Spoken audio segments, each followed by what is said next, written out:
लग्नानंतर होईलच प्रेम मालिकेच्या आजच्या भागामध्ये आपण पाहत आहोत. पार्थ आणि काव्या छान तयार झालेले असतात. काव्याला पार्थने सुंदर असं तयार केलेलं असतं. काव्या पार्थला म्हणत असते, खरं सांगू का देशमुख, जगातला तुम्ही पहिलाच नवरा असाल जो बायकोला या पद्धतीने तयार करतो. तेव्हा मात्र पार्थ म्हणत असतो, हो काव्या, कारण तुम्हाला तयार करण्यामध्ये मला फार जास्त आनंद होतो. आणि त्याचबरोबर इथे मी आपल्या ह्या बेबूसाठी काहीही करायला तयार आहे, असं सुद्धा इकडे आता तो बोलत असतो. आणि त्यानंतर काव्याची राहिलेली सर्व काही तयारी जी आहे ती तयारी आता इकडे तो करून देऊ लागलेला असतो. काव्याला हे सगळं काही पाहून प्रचंड आनंद झालेला असतो. काव्यासुद्धा विचार करू लागलेली असते की आज मात्र देशमुख माझ्यासाठी किती आणि कशा कशा पद्धतीने हे सगळं काही करतायत आणि त्यानंतर मात्र मला प्रचंड आनंद होतोय ह्या सगळ्या काही गोष्टी करताना, असं सुद्धा आता इकडे तिचं म्हणणं सुरू असतं. सोबतच पार्थ म्हणत असतो, एक नंबर दिसताय तुम्ही. तेव्हा काव्या म्हणत असते, हो का. मग आता पार्थ आता लगेचच इकडे तिला काळा टीका लावून देत असतो, जेणेकरून तिला कोणाचीही नजर दृष्ट लागू नये म्हणून. आणि हे सगळं काही करत असताना इथे मात्र काव्याला अजूनच आनंद झालेला असतो. आज ती कमाल तर दिसतच असते, पण पार्थने तिला तयार करून दिलेलं असतं, त्यामुळे ती अजूनच इथे गोड दिसू लागलेली असते. तर आता मात्र इकडे हे सगळं सुरू असताना इथे आपण पाहतो तर काय, इथे काव्या म्हणू लागत असते, देशमुख आता तुम्ही एक सिट्टी वाजवली पाहिजे. मग आता पार्थ म्हणत असतो, हो का. अरे बापरे, पण मला सिट्टी वाजवता येते की नाही यावर तर आता प्रश्न आहे. तेव्हा काव्या म्हणत असते, काय सांगताय काय तुम्ही, अशा पद्धतीने तुम्ही कसं काय करू शकता देशमुख. हे बघा, तुम्हाला सिट्टी वाजवता आली पाहिजे, असं सुद्धा आता इकडे ती त्याला सांगत असते. मग आता मात्र पार्थ हा सिट्टी वाजवण्याचा पूर्ण प्रयत्न करत असतो, पण त्याला मात्र इथे सिट्टी काही केल्या वाजवता येत नसते. आणि सिट्टी वाजवता न आल्यामुळे आता मात्र इकडे तो थोडासा मूड ऑफ होतो. मग काव्या मुद्दामच म्हणत असते, असू दे देशमुख, तुम्हाला काही केल्या सिट्टी नाही वाजवता येत, तुम्हाला कुठे जमणार आहे सिट्टी वाजवायला. त्यावर पार्थ म्हणत असतो, हो का, तुम्ही मला चॅलेंज करताय असं वाटत नाही का. तेव्हा लगेच आता इकडे ती म्हणत असते, मी कशाला चॅलेंज करू तुम्हाला, मी जे काही आहे ना ते बोलते. येते का मग तुम्हाला सिट्टी वाजवायला सांगा बरं. नाही येत आहे ना.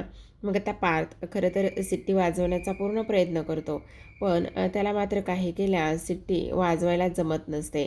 आणि त्याला सिट्टी वाजवायला न जमल्यामुळे आता मात्र इकडे ही जी काही काव्या आहे, काव्या मुद्दामच इकडे त्याची खेचण्याचं काम करत असते.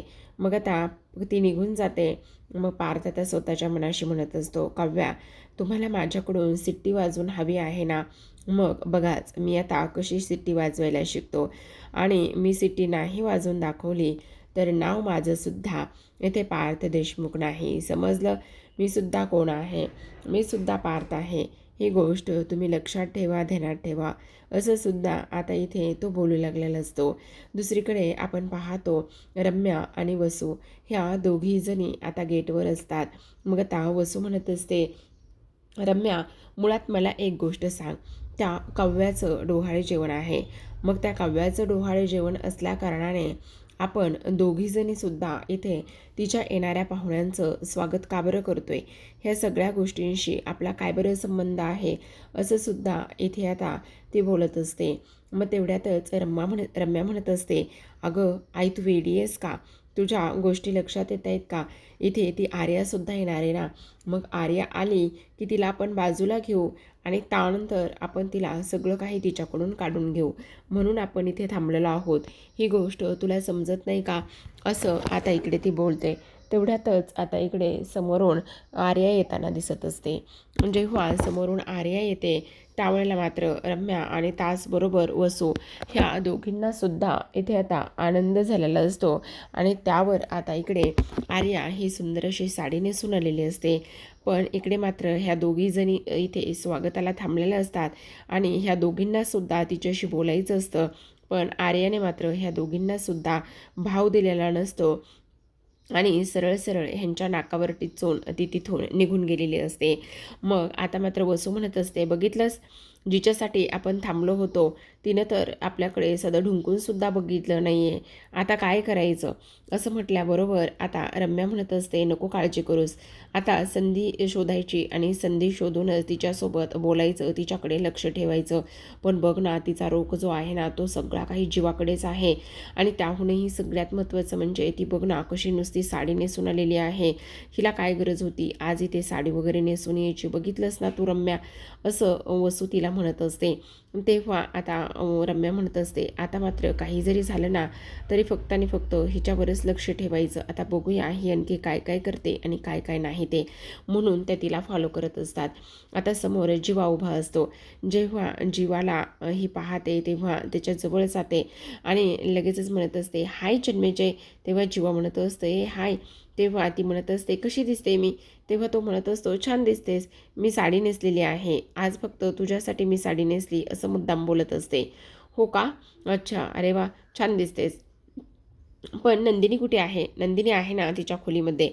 तेवढ्यातच आता तो म्हणत असतो, पण माझ्या नंदूला साडी अजूनच खुलून दिसते, नंदूसारखी साडी मात्र तुला अजिबातच चांगली दिसत नाही, असं सुद्धा आता इकडे तो मुद्दामच बोलत असतो. मग तेवढ्यातच आता जीवाला कोणीतरी आवाज देतं, कारण हिला तर त्याच्याबरोबर सेल्फी काढायची असतात. पण इथे मात्र आवाज दिल्यामुळे तिचा तो जो काही सेल्फी काढण्याचा प्रॉब्लेम असतो तो मात्र इथे काही सॉल्व्ह होत नाही. पण तरीसुद्धा तेवढ्यातच आता पुन्हा त्याच्या जवळ जाते आणि म्हणत असते, जीवा ऐक ना, मी इथे साडी नेसली ना, मग आपण मस्त इथे फोटोशूट करायचं का? मस्त सेल्फी वगैरे काढायची का? रम्या आणि वसू ह्या दोघीजणी थोड्याशा अंतरावर दूर उभ्या राहून हे सर्व काही पाहत असतात. त्यांना तर इथे हिचं काहीतरी वेगळंच वाटत असतं आणि काहीतरी कुठेतरी शिजते ह्या सुद्धा गोष्टींचा त्यांना आता इकडे समजलेलं असतं. मग आता इकडे शारदासुद्धा आलेली असते. शारदा इथे आर्याला जीवाच्या एवढ्या जवळ गेलेली पाहते आणि त्यानंतर ती त्याच्याबरोबर फोटोसुद्धा काढताना इथे शारदाने पाहिलेलं असतं आणि त्याचबरोबर आर्याच्या मनामध्ये जे काही सुरू आहे त्यासुद्धा गोष्टींचा एकंदरीत तिला अंदाज आलेला असतो. आणि त्यामुळे मात्र आता इकडे जीवाला तिकडून बोलवल्यानंतर जीवा मात्र तिथून निघून जातो. आर्याला आणखी वेगवेगळ्या पोजमध्ये काही फोटो काढायचे असतात, पण ते मात्र जीवा गेल्यामुळे तिला काही नीट काढता येत नाही. आता लगेचच इकडे ही जी काही शारदा आहे ती शारदा इथे येते आणि शारदा आल्यानंतर आता म्हणत असते, काय ग, काय चाललंय तुझं? तेव्हा ती म्हणत असते, नाही नाही, काही नाही, काही नाही, बोला ना काकू, कशी आहेस? मी बरी आहे, तुम्ही कशा आहात? मी सुद्धा बरी आहे. पण मग लगेचच त्या शारदा म्हणत असते, नंदिनीचे जीवा छान दिसतात ना? तेव्हा आता हिला काय बोलावं काहीच कळत नाही. तेव्हा पुन्हा ती म्हणत असते, काय म्हणालात? म्हणजे नंदिनीचे जीवा छान दिसत आहेत ना? तू सुद्धा छान दिसतेस, साडी नेसलीस ना तू आज? तेव्हा ती म्हणत असते, हो काकू, थँक्यू. पण तुला सांगू का, जीवा फक्त नंदिनीचे आहेत. काकू, तुम्ही मला हे असं का सांगताय? का सांगताय म्हणजे? हे बघ, तुझं जे काही चाललंय ते मला कळत नाही असं करू नकोस. रम्या आणि वसू हे सगळं बोलणं ऐकत असतात, पण स्पष्टपणे त्यांना काही केलं ऐकायला येत नसतं. मग आता इकडे आर्या म्हणत असते, काकू असं काय करताय? तेव्हा शारदा म्हणत असते, हे बघ, जीवा आणि नंदिनी हे दोघेजणं जीवानंदिनी आहेत, त्यामुळे त्यांच्यामध्ये येण्याचा प्रयत्न करू नकोस. जीवा फक्त नंदिनीचे आहेत, ही गोष्ट तुझ्या मनावर एकदा करून ठेव. तुझं काय चाललंय ह्या गोष्टी कळण्या इतपत मी मूर्ख नाही आर्या, समजलं? त्यामुळे तुझ्या मनामध्ये जर काही तसे घाणेरडे विचार असतील, जर तुझं काहीतरी वेगळं सुरू असेल, तर आत्ताच्या आत्ता हे सगळं काही इथे बंद करायचं आणि ह्या सगळ्या गोष्टीच्या मध्ये सुद्धा पडायचं नाही, हे मात्र तू व्यवस्थित लक्षात ठेव, समजलं? त्यामुळे जीवा आणि नंदिनी यांच्यामध्ये येण्याचा सुद्धा तो प्रयत्न करू नकोस, कारण ते दोघंजणं एक आहेत आणि काही जरी झालं तरीसुद्धा आता मात्र इथे तुझ्या पोटामध्ये असलेलं बाळसुद्धा त्यांचंच आहे, असं सुद्धा आता इकडे ती स्पष्टपणे बोलत असते. आता मात्र आर्याचा युग दुखावलेला असतो. आर्या आता फार जास्त टेन्शनमध्ये असते. आता इकडे तिला आठवतं की नंदिनीने सुद्धा सांगितलेलं असतं की आर्या, तुझ्या हातावर आणि मनावर एक गोष्ट कोरून घे, काही जरी झालं तरीसुद्धा तुझ्या पोटामध्ये असलेलं बाळ फक्त आणि फक्त इथे जीवा आणि सोबतच नंदिनीचं आहे. त्यामुळे एक गोष्ट मात्र तू कायम लक्षात ठेवायचीस आणि मनावर कोरून घ्यायचं. मग आता मात्र इकडे ही शारदासुद्धा अशा पद्धतीने बोललेली असते आणि शारदासुद्धा अशा पद्धतीने बोलल्यानंतर आता मात्र ह्या आर्याला अजूनच राग येऊ लागलेला असतो. आर्या म्हणत असते, आत्ता ह्या काकूसुद्धा मला अशा पद्धतीने येऊन बोलल्यात आणि त्याचबरोबर इथे नंदिनीसुद्धा मला ह्या सगळ्या गोष्टी अशा पद्धतीने बोलली. जर मी मनात आणलं, जर मी एखादी गोष्ट ठरवली, तर मी हे माझ्या पोटात असलेलं बाळसुद्धा कोणाला देणार नाही, एवढीसुद्धा माझ्यामध्ये हिंमत आहे, एवढीसुद्धा माझ्यामध्ये ताकद आहे, असं स्पष्टपणे आता इकडे ती बोलू लागलेली असते. आणि काही जरी झालं तरीसुद्धा मला जे काही करायचं आहे ते मी करेल, असं सुद्धा पुन्हा एकदा बोलत असते. पण मग आता मी हे बाळ कोणालाही देऊ शकणार नाही, असं बोलल्याबरोबर आता मात्र तिच्या मनामध्ये पुन्हा एक विचार येतो, नाही नाही, हे तर मी आत्ता जे काही बोलले ते अगदीच होऊ शकतं. काही जरी झालं ना तरीसुद्धा जर हे बाळ मी कोणाला नाही द्यायचा प्रयत्न केला तर, आणि नंदिनीला जर मी हे बाळ नाही दिलं तर, तसं पाहायला गेलं ना तर इकडे मात्र जे काही लिगल डॉक्युमेंटचे पेपर वगैरे आहेत ना, ते सगळे पेपर इथे माझ्याकडेच आहेत. आणि ते पेपर माझ्याकडे असल्या कारणाने इथे जर मी ठरवलं तर ते बाळ इथे कोणालाही नाही देऊ शकणार, असं सुद्धा आता इकडे आर्या ठरवत असते, आर्या बोलत असते. मग आता हे सगळं काही बोलल्यानंतर तिच्या मनामध्ये पुन्हा विचार येतो की आता तर मी तेच करणार. जे काही पेपर आहेत ना ते पेपर इथे एक पेपर माझ्याकडे आहेत आणि एक पेपर नंदिनी आणि जीवाकडे आहेत. आता मात्र मी आई होऊन दाखवणार आणि त्याचबरोबर जे काही पेपर आहेत ते पेपरसुद्धा मी इथे कोणालाही देणार नाही, अशा अस्पष्ट शब्दामध्ये ती बोलते. त्याहूनही सगळ्यात महत्त्वाची गोष्ट म्हणजे आता जर ते पेपर इथे मी घेतले आणि त्याचबरोबर जीवा आणि नंदिनीकडे कोणताच पुरावा शिल्लक राहिला नाही तर मग अजूनच मजा येईल, असं सुद्धा आता इकडे ती बोलत असते. त्यानंतर आता स्वतःच्या हातावरचं ते सगळं काही पाहते आणि स्वतःच्या हातावरचं ते सगळं काही पाहिल्यानंतर तिच्या मनामध्ये विचार आलेला असतो की बाद झालं, आता इकडे काही जरी झालं तरीसुद्धा मी आता आई होणार आणि त्याचबरोबर हे जे काही पेपर्स आहेत ते पेपर्स मी इथे कोणालाही देणार नाही, असा विचारसुद्धा इकडे आता तिच्या मनामध्ये आलेला असतो. दुसरीकडे आपण पाहतो इकडे मात्र जीवा हा मस्त असं एक त्याने सुंदर कविता केलेली असते आणि त्याने केलेली ती सुंदर कविता इकडे आता तो सगळ्यांना ऐकवून दाखवत असतो. त्याला ती गोष्ट जाणून द्यायची असते सगळ्यांना की इथे आता काही जरी झालं ना तरीसुद्धा नंदिनी आणि त्याचबरोबर इथे काव्या ह्या दोघींसाठी सुद्धा कविता मीच करणार. आज काव्याचं डोहाळे जेवण असल्या कारणाने त्याने काव्यासाठी इथे ती कविता केलेली असते.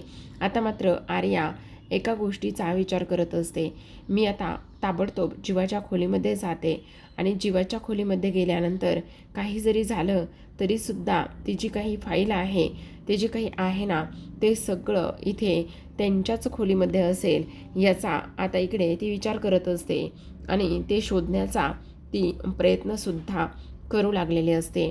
मग इकडे आता ही जी काही नंदिनी आहे ती नंदिनी वरून खाली येताना दिसत असते. जेव्हा नंदिनी वरून खाली येताना दिसते त्यावेळेला मात्र इकडे जीवाचं लक्ष तिच्याकडे जातं आणि तो म्हणत असतो, नंदिनी खाली येत आहे, असं म्हटल्याबरोबर आता मात्र इकडे लगेचच पार्थ म्हणत असतो की तुला कसं समजलं. तेव्हा जीवा म्हणत असतो, कसं समजलं म्हणजे मला समजतं की इथे आता नंदिनी येत आहे म्हणून. मग आता जीवाचं लक्ष येणाऱ्या नंदिनीकडे जातं आणि जीवाचं लक्ष येणाऱ्या नंदिनीकडे गेल्यानंतर तो नंदिनीकडे पाहतच असतो आणि तेव्हा हळूहळू एक एक पाऊल करून इकडे लगेचच तो आता नंदिनीकडे निघालेला असतो. जेव्हा नंदिनीकडे जात असतो तेव्हा पार्थसुद्धा आता इथे त्याच्याकडे पाहतच असतो की जीवाचं नंदिनीवर किती प्रेम आहे. त्याचबरोबर फक्त नंदिनीच्या येण्याच्या चाहुलेमुळे सुद्धा इथे आता त्याला स्पष्टपणे समजलं आहे की नंदिनी येत आहे म्हणून आणि त्यामुळे आता लगेचच तो जीवा हा नंदिनीकडे निघालेला असतो. तर आता मात्र जेव्हा जीवा नंदिनीच्या समोर जाऊन उभा राहतो तेव्हा मात्र आता लगेचच तो सिट्टी वाजवत असतो आणि सिट्टी वाजवल्याबरोबर इथे मात्र पार्थला समजतं की आता ह्याने सिट्टी वाजवली आहे आणि त्याचबरोबर जर मलासुद्धा सिट्टी वाजवता आली तर सगळं कसं व्यवस्थित होईल आणि त्याचबरोबर सगळ्यात महत्त्वाचं म्हणजे मला काव्यालासुद्धा सरप्राईज देता येईल की मलासुद्धा सिट्टी वाजवता येते. आता हा जो काही जीवा आहे तो जीवा मात्र हळूहळू नंदिनीच्या समोर जाऊन उभा राहिलेला असतो. आर्या तिथेच उभी असते. आर्याला हे सगळं काही पाहून अजूनच राग येऊ लागलेला असतो आणि रागाचा हा जो काही तिळपापड झालेला असतो, चेहरा रागाने पूर्ण लाल झालेला असतो आणि त्यामुळे आता इकडे ती विचार करत असते की ह्या जीवालासुद्धा आत्ताच इथे यायचं होतं का आणि त्याचबरोबर इकडे नंदिनीकडे त्याला पाहायचं होतं का. नाही नंदिनी, तुला काय जगायचं आहे तेवढं जगून घे. काही जरी झालं ना तरीसुद्धा जीवा मात्र लवकरच माझा होणार आहे आणि काही जरी झालं तरीसुद्धा जीवाला मी माझंच करून सोडणार आहे असं आता इकडे ती बोलत असते. तेव्हा जीवा नंदिनीला म्हणत असतो, नंदिनी काय कमाल दिसतेस यार तू, खरंच खूप गोड दिसतेस ह्या साडीमध्ये तर, असं म्हणून आता तो पुन्हा एकदा सिट्टी वाजवतो. मग आता इकडे पार्थ धावतच जीवा आणि सोबतच नंदिनीकडे येतो आणि स्वतः सिट्टी वाजवण्याचा तेवढा प्रयत्न करत असतो, पण त्याला कुठे सिट्टी वाजवायला जमते. त्याला पुन्हा पुन्हा सिट्टी वाजवायचा तो प्रयत्न करतो, पण जमत नसल्यामुळे आता लगेचच इकडे जीवाला म्हणत असतो, जीवा नंदिनी ताबडतोब तुमच्या खोलीमध्ये चला. अरे आत्ता? हो हो चला, खूप महत्त्वाचं काम आहे. एवढं काय महत्त्वाचं काम आहे? तुझ्या चेहऱ्याकडे पाहून तर वाटत नाही की काही महत्त्वाचं काम वगैरे असेल. खरं खरं सांग, काय काम आहे?